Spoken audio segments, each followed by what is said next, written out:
位战友大家好，我是无聊詹，今天要教各位如何利用筹码筛选与自定筛选，帮助我们在选股的过程增加滤网，让选股的胜率提高。首先打开监控警报器，点选右上方的筛选漏斗，在技术条件策略的下方有筹码筛选和自定。筹码筛选的主力大买超是帮助我们在筛选过程中找到有某个分点主力一段时间大买的标的。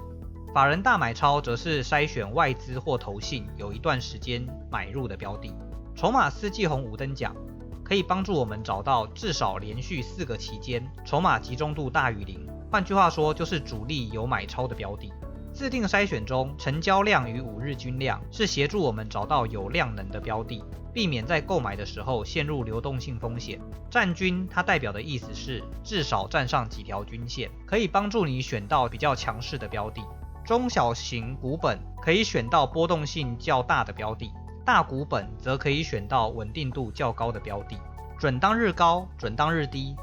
分别是找到10红或10黑的标的。